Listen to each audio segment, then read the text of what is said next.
Quelle que soit la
La première année de Belshazzar, roi de Babylone, Daniel eut un songe et des visions de son esprit pendant qu'il était sur sa couche. Ensuite, il écrivit le songe et raconta les principales choses.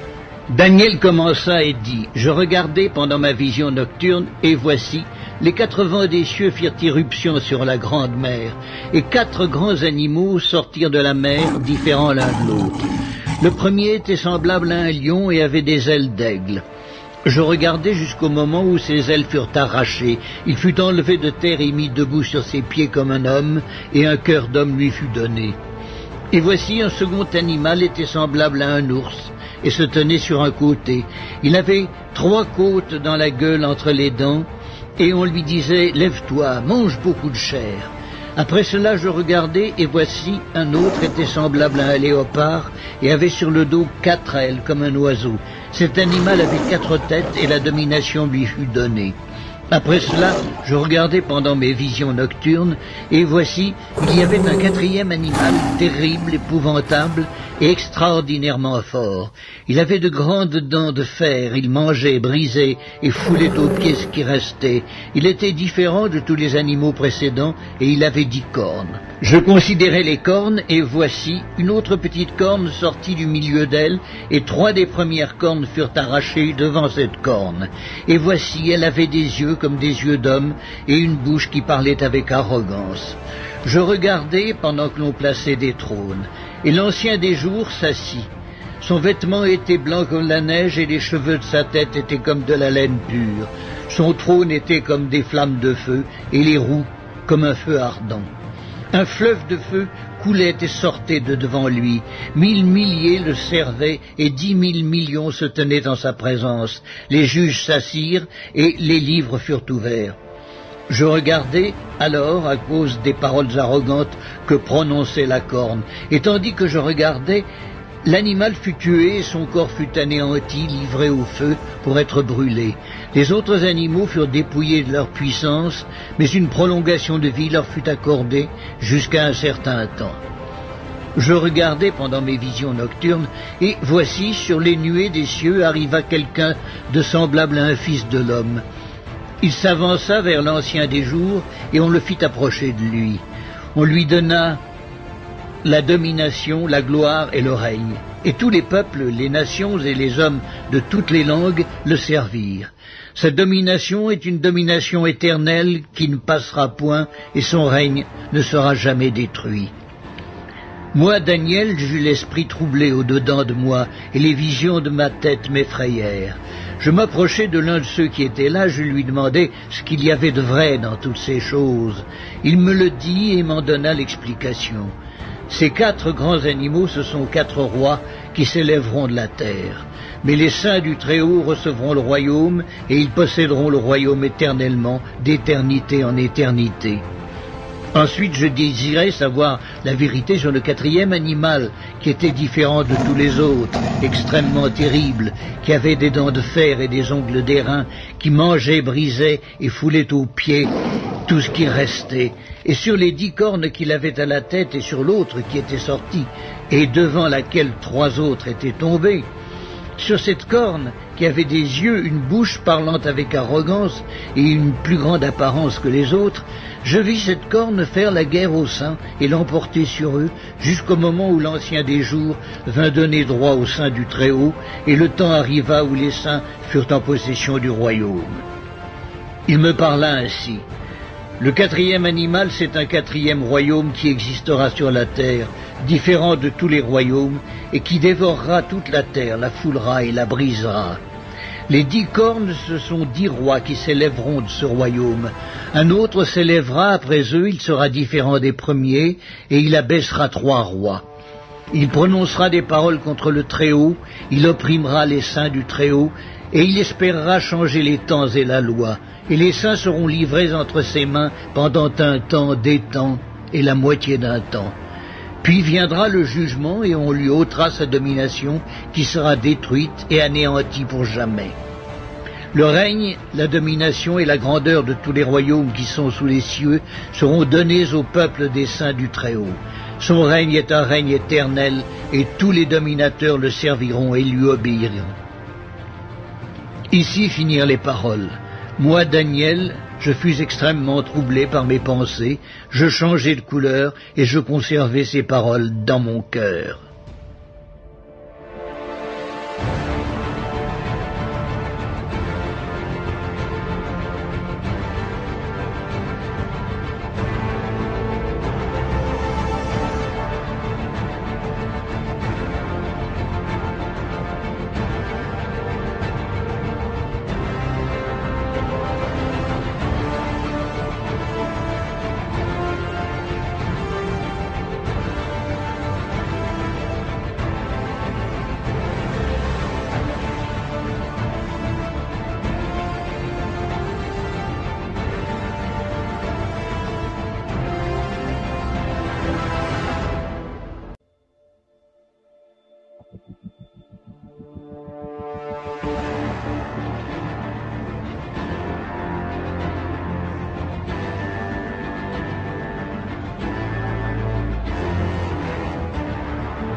Rexistu?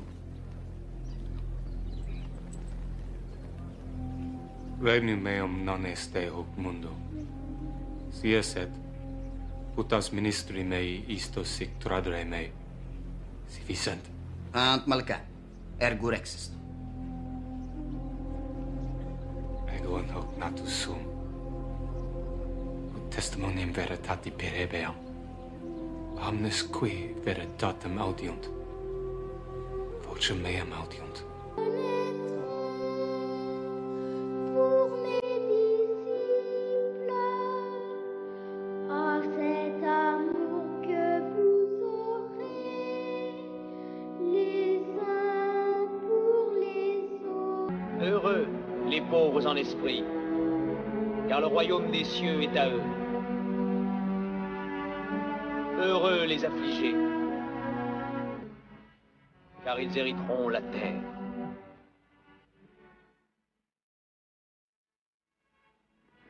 Heureux ceux qui ont faim et soif de la justice, car ils seront rassasiés.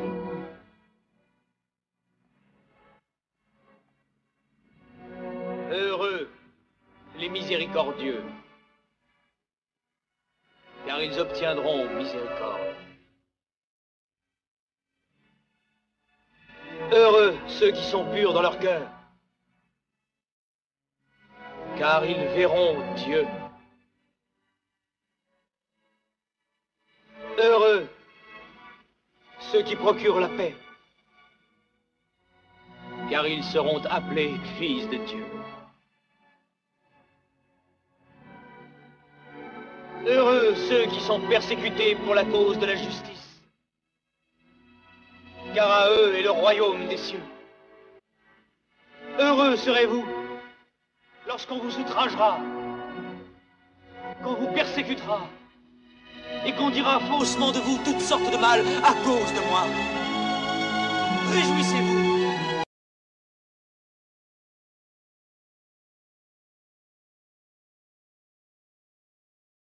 récompense sera grande dans les cieux.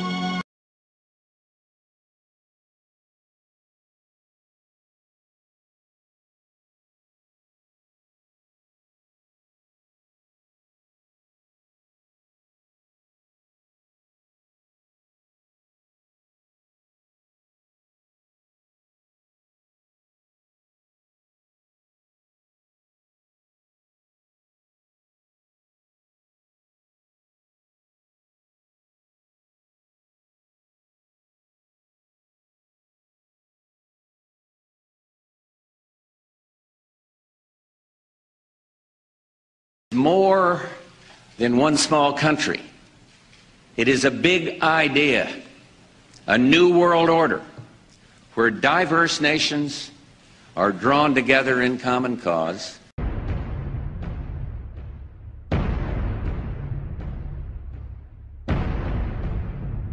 Wir wollen einst ein Reich sehen, und ihr müsst euch schon dafür erziehen. Wir wollen, dass dieses Volk einst gehorsam ist, und ihr müsst euch in den Gehorsam üben. Wir wollen, dass dieses Volk einst friedliebend und aber auch tapfer ist, und ihr müsst friedfertig sein. We are engaged in a war. This war does not for the moment involve men at arms. It involves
On ira ensemble vers ce nouvel ordre mondial. Et personne, je dis bien personne, ne pourra s'y opposer. Les forces au service du changement sont considérablement plus fortes.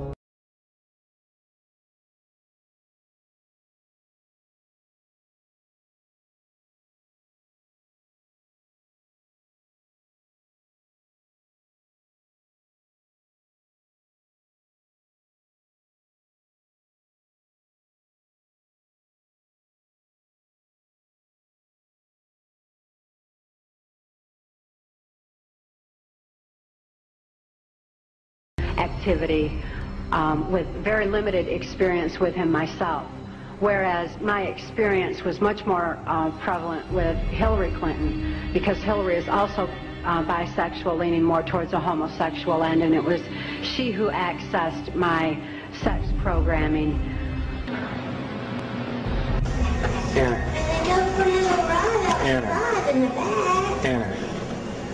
Anna, look at me.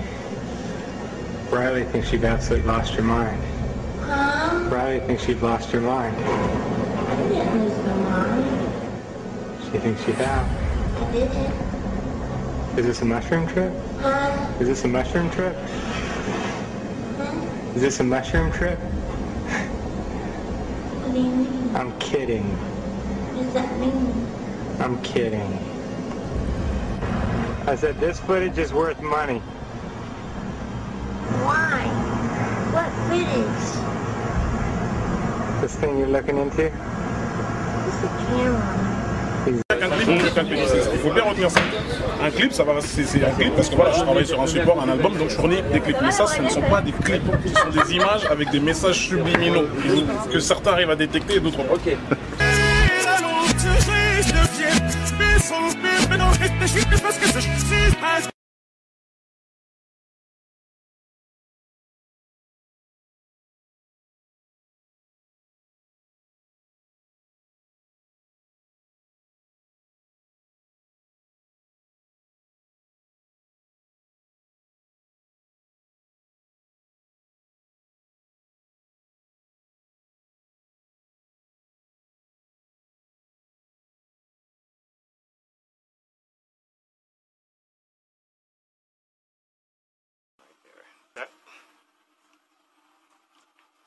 It.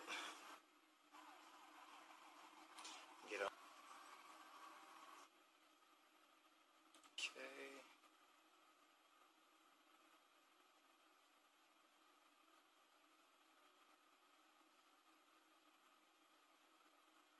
Okay. Do you not see Lil Wayne's face here? Okay. You see his eyes? Looks like he has some contacts in, or his eyes are yellow. Not quite sure. When I first originally saw this, I thought he had contacts in to match his clothing. Il y eut une guerre dans le ciel. Même les mots « la guerre dans le ciel » sonnent comme le paradoxe suprême. C'est presque inimaginable pour nous qu'il puisse y avoir une bataille et une lutte parmi les êtres parfaits de Dieu au paradis. Que pourrait être la cause de ce conflit céleste? Heureusement, un livre ancien appelé la Bible nous donne assez de détails afin que nous puissions établir un étonnant compte-rendu. Bien que tragique, c'est aussi une histoire d'amour incroyable, qui s'étend à travers les âges, touchant personnellement vous et moi, et chaque individu sur Terre. Extraordinaire pour servir de chef à l'entière foule céleste. La Bible nous dit que son nom était Lucifer, qui signifie porteur de lumière. Ce chérubin était le plus grand être créé par Dieu et a tenu la position la plus proche du trône de Dieu, directement sous Jésus dans l'autorité céleste. Le travail de Lucifer était de communiquer la lumière et la connaissance de la volonté de Dieu à tous les autres anges. Lucifer était l'être le plus splendide créé par Dieu. Il était extrêmement beau et doté de pouvoirs étonnants de direction et d'organisation. Parmi les anges, il était très admiré, respecté et aimé comme un ami. Pourtant, Dieu avait prévu la misère que Lucifer était sur le point d'introduire dans le royaume de la lumière. Plein de sagesse, parfait en beauté, couvert de toute espèce de pierres précieuses. Tu étais un chérubin protecteur, aux ailes déployées. Je t'avais placé, et tu étais sur la sainte montagne de Dieu. Tu marchais au milieu des pierres étincelantes. Tu as été intègre dans tes voies, depuis le jour où tu fus créé, jusqu'à celui où l'iniquité a été trouvée chez toi. Lucifer a commencé à réfléchir sur sa propre beauté et son pouvoir. Son cœur s'est peu à peu mis à changer. Il a tourné son centre d'intérêt pour se détourner de Dieu, et il a dirigé son amour sur lui-même. Nous ne pourrons jamais vraiment comprendre comment et pourquoi ces graines de rébellion ont germé dans son cœur. Mais le prophète Ésaïe fournit cet aperçu de la pensée de Lucifer. Comment est-ce possible? Te voilà tombé du haut du ciel, toi l'astre brillant du matin. Te voilà jeté à terre, toi le vainqueur des nations. Tu te disais, je monterai jusqu'au ciel, je hisserai mon trône plus haut que les étoiles de Dieu. Je monterai au sommet des nuages, je serai l'égal du Dieu très haut.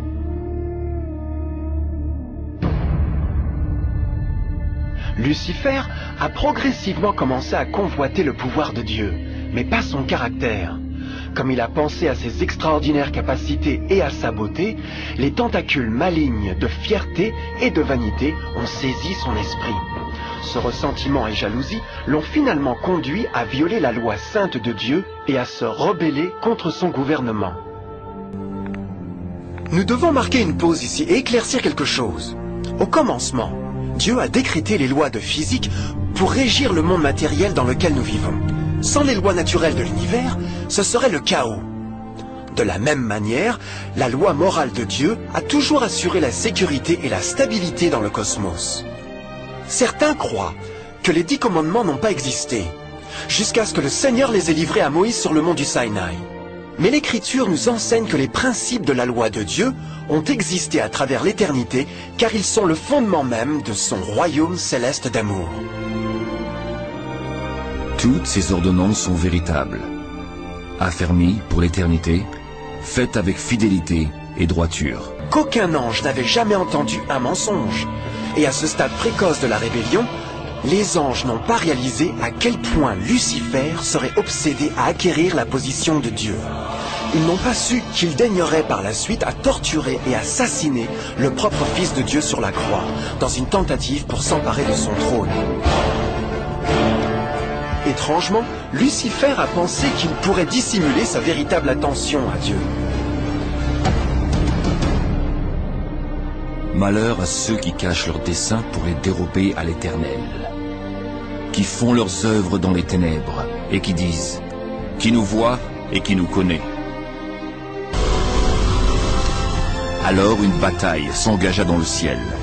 Michel et ses anges combattirent le dragon, et celui-ci se battit contre eux avec ses anges. Mais le dragon fut vaincu, et ses anges et lui n'eurent plus la possibilité de rester dans le ciel. L'énorme dragon fut jeté dehors. C'est lui le serpent ancien, appelé le diable ou Satan, qui trompe le monde entier. Il fut jeté sur la terre, et ses anges furent jetés avec lui.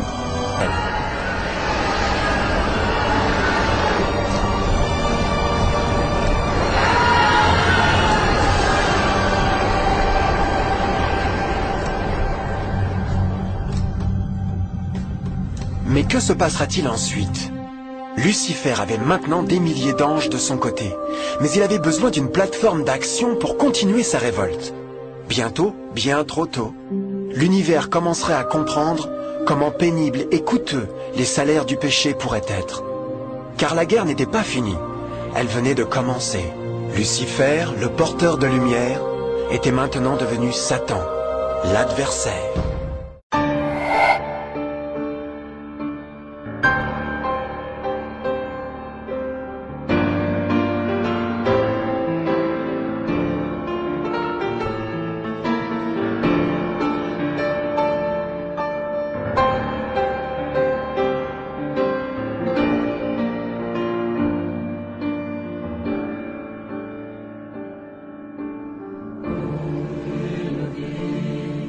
À la droite de Dieu.